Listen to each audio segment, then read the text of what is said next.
messieurs les habitants de Côte-Bousse, mesdames et messieurs les élus de Montreuil, chers amis, chers collègues, messieurs Stéphane Botcher et Andreas Noack du service environnement de la ville de Côte-Bousse, je crois, monsieur Andreas Kuhlmann, directeur de la DENA, monsieur Arnaud Leroy, directeur de l'ADEME, mesdames et messieurs les représentants du réseau Energy Cities, madame Brigitte Corinthios, directrice de notre agence locale de l'énergie, mesdames et messieurs. Avant toute chose, je m'associe évidemment pleinement aux mots de bienvenue que vous a adressé mon collègue et ami, monsieur Ibrahim Fifrich Swalehi. Bienvenue donc à toutes et à tous à Montreuil. Willkommen in Montreuil. Wir sind sehr glücklich, diese Konferenz in unserer Stadt aufzunehmen. Je ne suis pas sûre que je l'ai beaucoup de moi, mais je vais réviser dans l'après-midi. Cette conférence est d'autant plus importante pour nous qu'elle repose sur deux convictions fortes. La première, il y a urgence à œuvrer ensemble pour limiter le dérèglement climatique et prendre les mesures nécessaires afin que nos territoires s'adaptent aux changements déjà présents. La deuxième conviction, l'échelle que nous représentons ici, nous tous, celle des villes, celle des territoires, est la bonne échelle pour agir. C'est en effet à notre niveau que se prennent les décisions qui impactent très fortement notre capacité collective à accélérer la transition énergétique dont nous avons tous besoin. Développement des énergies renouvelables, des solutions de mobilité active, rénovation thermique des bâtiments, protection de la biodiversité, développement des îlots de fraîcheur, accès à une alimentation de qualité pour tous, amélioration de la qualité de l'air et lutte pour un environnement sain, transition vers des modèles économiques et sociaux vertueux du point de vue environnemental et humain. Tous ces thèmes dépendent des choix de politique publique que nous développons dans nos villes, dans nos territoires. Est-ce ensemble a été créé, alors madame vous disiez c'est une région, dans notre jargon administratif, on appelle ça une communauté d'agglomération, et maintenant c'est encore pire, maintenant on dit un établissement public territorial, voire on dit le T8. Donc on est ici dans le sein du T8, qui représente, au sein de la métropole du Grand Paris, qui représente à peu près 406 000 habitants. Ce territoire a été créé en 2010. Il est jeune, il est dynamique, il est extrêmement diversifié au plan culturel, au plan économique, au plan social.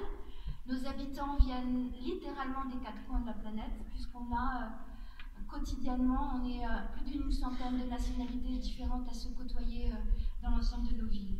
C'est un territoire qui a une histoire ancienne maraîchère, puisque par exemple à Montreuil, dans nos murs à pêche, on produisait des fruits excellents. Grâce à une technique particulière, on produisait des pêches, voilà, en espalier. Merci monsieur de connaître notre ville. Des pêches, des fruits, des poires en espalier qui étaient envoyés non seulement à Paris, à la Cour du Roi, mais dans toutes les cours européennes. Et puis plus récemment, Montreuil s'est transformée et est devenue une ville manufacturière, industrielle, à partir de la fin du XVIIIe siècle et avec un essor important tout au long du XIXe siècle. Ce qui fait qu'aujourd'hui, nous héritons de ces deux cultures. Et en même temps, nous héritons de friches, de lieux qui doivent se transformer, parce qu'il n'y a plus de maraîchers, il n'y a plus non plus de petites manufactures, donc tout est à inventer ici. Et nous sommes fiers, je crois, mais fiers à juste titre, de se dire que c'est effectivement à l'est de Paris que se construit tous les jours et que s'anime la transition écologique et la réalité de ce que devra être le Grand Paris demain. Pour vous donner quelques chiffres au niveau purement énergétique, à Est-Ensemble, donc sur l'ensemble des 9 villes, on consomme environ 10 080 gigawattheures par an, soit une facture d'environ 950 millions d'euros par an. Et nous importons 99,98% de l'énergie dont nous avons besoin. Autant vous dire qu'on a des marges d'amélioration pour ce qui concerne l'autonomie énergétique du territoire. Ça ne vous étonnera pas trop, les 4 postes de consommation énergétique du territoire sont dus pour 32% à peu près. Le bâti, donc résidentiel, tertiaire, le transport à 27%, la consommation alimentaire, on l'évalue, donc ce sont les questions de logistique urbaine, environ à 24%, et le reste, secteur du bâtiment et un tout petit peu secteur industriel, puisqu'il y a beaucoup d'industrie chez nous. Je vais essayer d'être un petit peu rapide sur nos priorités partagées à l'échelle des 9 villes. Il y a déjà une réalité qui est celle-là.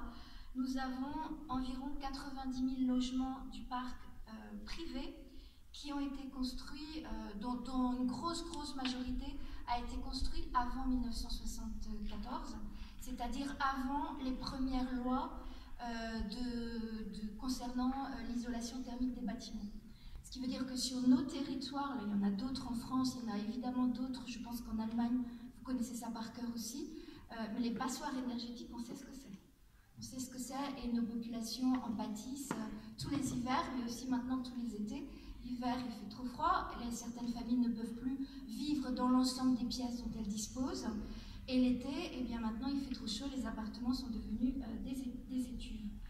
Par ailleurs, nous avons des soucis de transport en commun, puisque là, vous avez la chance d'avoir une station de métro qui est juste là devant notre mairie. Mais c'est la dernière ligne, et dès qu'on va après au-delà de Montreuil, il n'y a plus rien. Enfin, il y a des bus, mais certains bus, on les attend 20 minutes pour qu'ils arrivent. Donc, certains de nos habitants mettent plus de temps pour venir du Haut-Montreuil et venir jusqu'ici que pour aller d'ici jusqu'à Châtelet, au centre de Paris. Donc, ça reste une vraie problématique. Alors, les élus locaux, les collectifs de riverains, on se bat tous pour développer l'offre de transport en commun. Parfois, on gagne. On a gagné sur le prolongement d'une ligne qui s'appelle la ligne 11, qui va partir de Rosny-Bois-Perrier, qui est une commune voisine, et qui ira directement jusqu'à Châtelet. Et puis parfois on perd, on vient de perdre, et ça nous met un petit peu en colère sur les chantiers de ce qu'on appelle le Grand Paris Express, de la ligne 15, qui a été repoussée, je n'ose pas dire, je ne sais pas comment faire les traducteurs, mais j'ose pas dire à la Saint-Glinglin.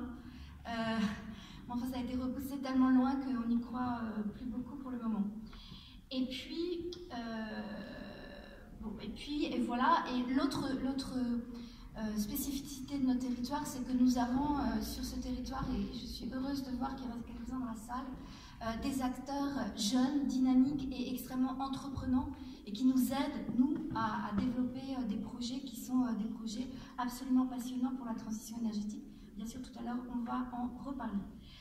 Nous avons fait notre devoir de collectivité territoriale, j'imagine qu'en Allemagne c'est pareil, c'est-à-dire que nous établissons des plans structurants qui nous aident à avoir les outils nécessaires pour mettre en compte la transition énergétique. Donc Est Ensemble a voté à l'unanimité, il y a 2 ans maintenant, son plan climat, air, énergie territoriale. Merci aux services d'Est Ensemble qui sont là et qui ont travaillé d'arrache-pied pour que cette situation soit possible. On a été lauréat de l'appel à projet lancé par Madame Ségolène Royal, donc on est territoire à énergie positive.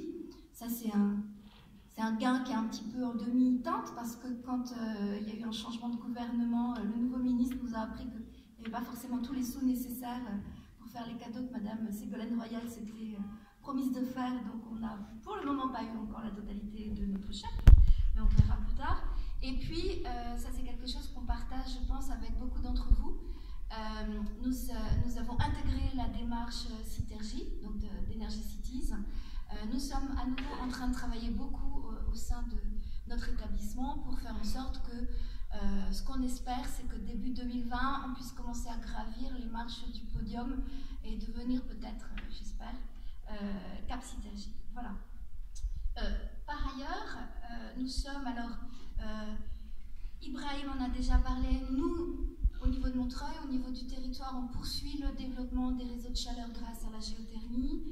Nous travaillons en partenariat avec une structure que certains d'entre vous connaissent évidemment, qui s'appelle Énergie Partagée et qui aide les citoyens à s'emparer des questions de développement des énergies renouvelables. Et donc nous sommes en train de travailler pour leur accorder des toitures dans chacune de nos 9 villes pour que de l'énergie photovoltaïque puisse se développer. Et puis parallèlement, nous travaillons énormément, et ça c'est un gros volet de notre engagement, sur ce qu'on appelle l'animation du territoire. Madame, vous disiez tout à l'heure que Nicolas Hulot, je crois, nous a tous beaucoup émus quand il a dit qu'il se sentait bien seul dans son rôle.